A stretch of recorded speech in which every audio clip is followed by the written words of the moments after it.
Hey everyone! I don't really know how to start this video. You see, lately I've been enjoying making builds in Destiny more than anything else about the game. So in the past couple weeks my motivation to play the game has gone up by a lot. It's easy to get lost. So let's take a step back and look at your life from the outside.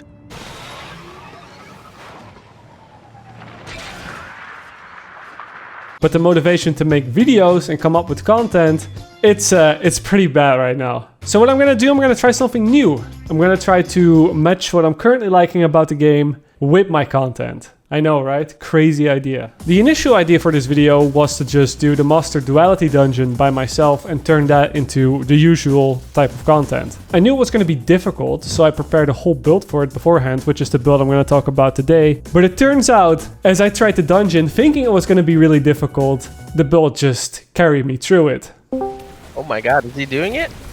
Yep. Is this the master? Yes, indeed.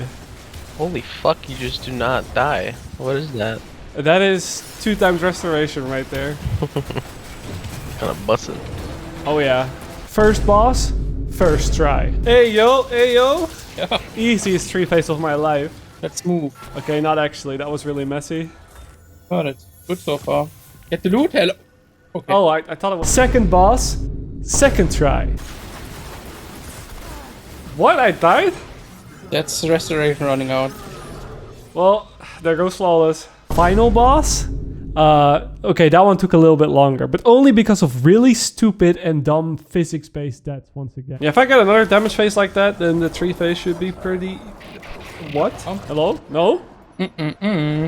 My button just didn't work. That's quite unfortunate right there. But the thing is, that's about the funniest part of the whole run. The Titan build that I used basically kept me alive, so even though I had to 3 phase the first boss, which is not ideal, just because of the fact that I was not dying, and I wasn't really messing up the mechanics in a major way, the run just kept going, and it didn't really result in an entertaining video. So I thought, you know, what the hell, let's just upload a build video. If it does really poorly, then, well, there you go. But I have something to make up for it, because I know you guys really like those raid videos. So to make up for the fact that we're not doing an undercover raid today, here's a whole minute of me talking about Raid Shadow Legends, a game you've definitely never heard of before. Hello. Do you have a moment to talk about our Lord and Savior? Raid Shadow Legends! No.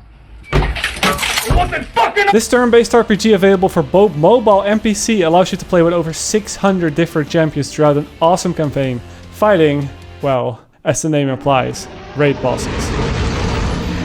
Each champion you see here not only looks unique, but also has a completely different playstyle from one another. Ursula, for example, lets you finally live out your wild dreams of playing as Eris Moan and debuff enemies with her Void abilities. Yeah, no, I double checked this. She actually has Void debuffing abilities. Now we know where the design team at Bungie is getting all their ideas from. Again, there are over 600 different options to choose from, including the Liana, a brand new one that all players can unlock right now by just playing the game for 7 days. And all of you new players, just type in promo code MyDeliana and get 50 XP brews so you can level her up to level 50 right away, as well as a bunch of silver. But wait! Vergis, another champion. In this one, all new players can get right away by hitting the link in the description box down below or scanning the QR code on the side of the video. And you also get 200k silver, an XP boost, an energy refill, and an Ancient Shard, which allows you to summon another champion right away. You can find your rewards in-game right here on the top right of the home screen, but you have to do it within 30 days or they're gone. And that was it. That's all the raid content you're getting today, so let's go back to the build. To the surprise of probably absolutely no one, the exotic that I'm running is the Loreley Splendor Helm.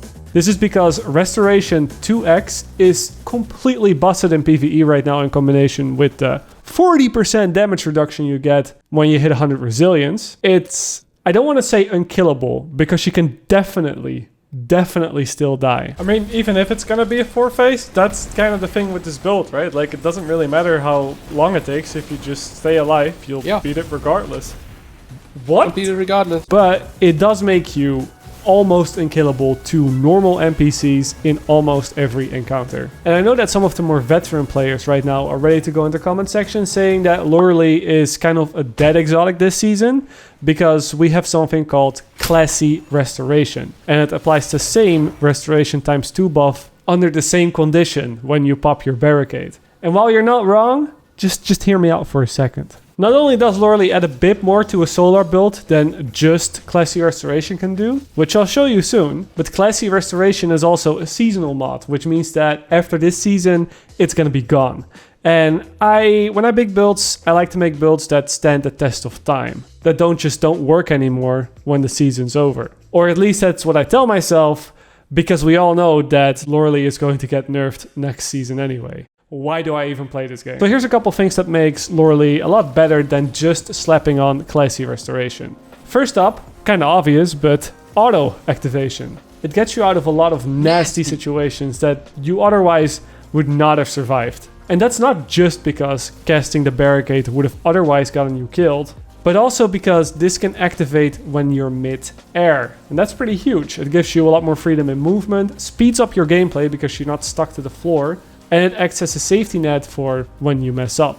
The only other exotic that I would consider running for Titans this season is of course Synthoceps with the hammer build. It gives you quite a bit more damage and overall results in a better ammo economy, but when you're more under light, it's also riskier and riskier. And if you wouldn't have Classy Restoration, you would not get nearly the same amount of healing as that you would with Loreley, which means that next season, Synthos might not be that good for endgame content. The second thing that Loreley also does is that it adds a Sunspot to your barricade, which turns it into an offensive ability a lot of the times. This may seem insignificant at first because really you're gonna cast the whole barricade just to do damage with a Sunspot. That sounds kind of weird. But Sunspots actually do more damage than a Wither Horde that's on the floor, and it scorches targets. It can be useful for ad clear, but it can also be used against a boss. This one is a little more niche, but there are a lot of encounters in a lot of boss phases where the boss doesn't really move around too much. And in this case, you would be able to pop the barricade in between your sword heavy and light attacks, which can then add not only more survivability, but also a bit more damage to your boss phase. It basically allows you to run the old Wither Horde and sword combo without the Wither Horde, which means that you can use the Lament, which is by far the best sword for DPS. And I know, you're skeptical. Really, I'm gonna use a sword when we have Storm Chaser and so many other insanely strong linear fusion rifles. You really want to tell me that Lament is gonna out DPS Storm Chaser?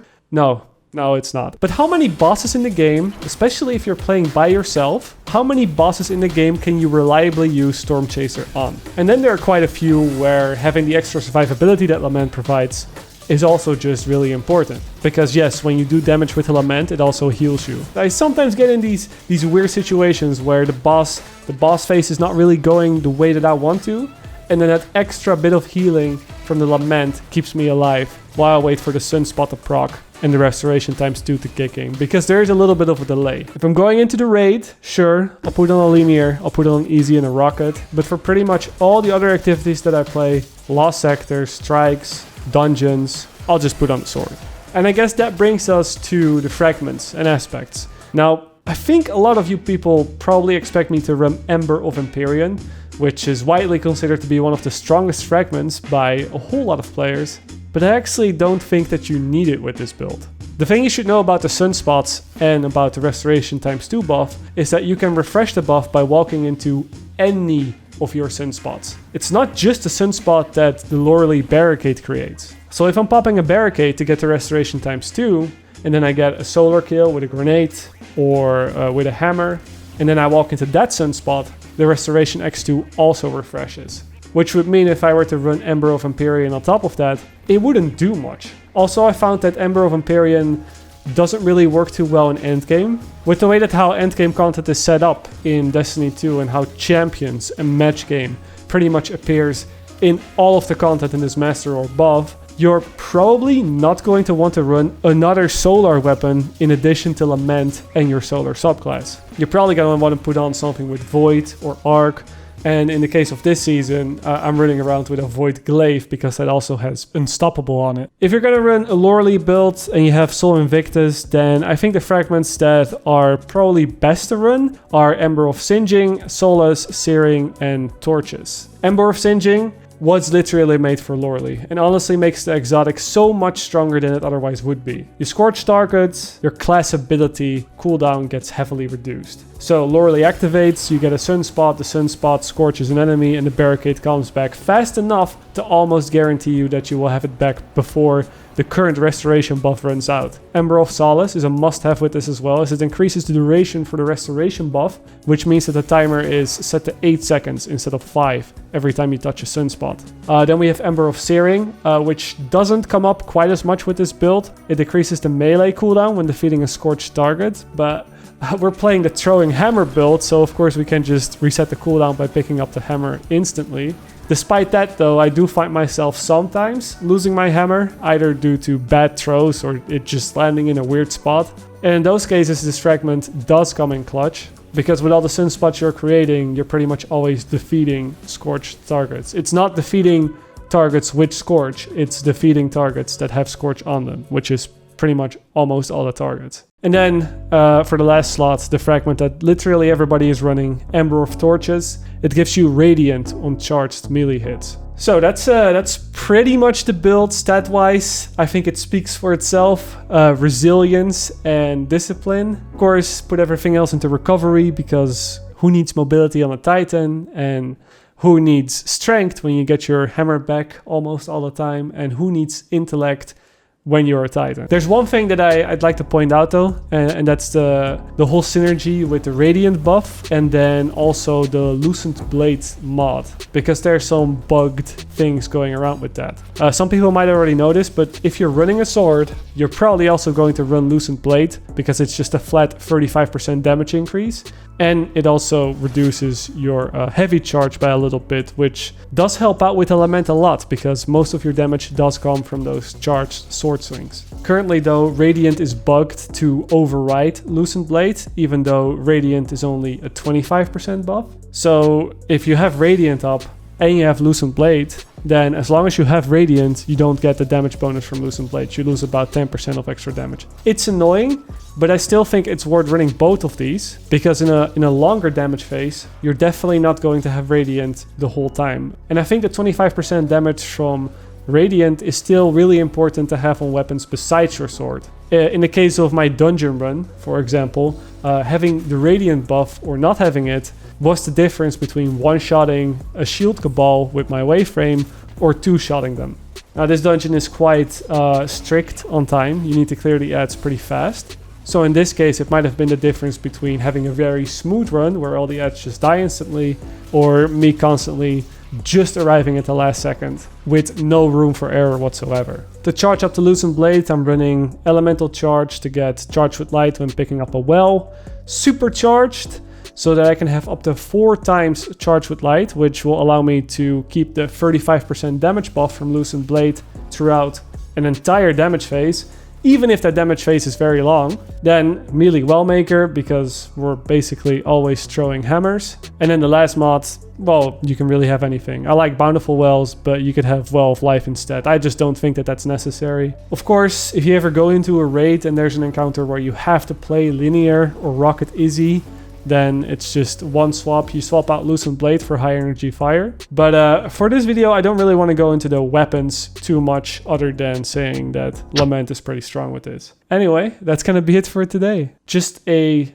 build video. My first ever build video on Destiny. Thank you all for watching. Hope it wasn't terrible. And I'll catch you guys soon. Bye.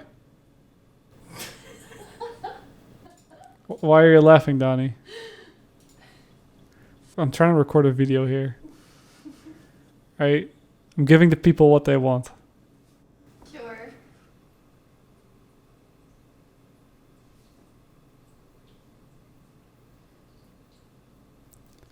Why are you still here? Fucking creep.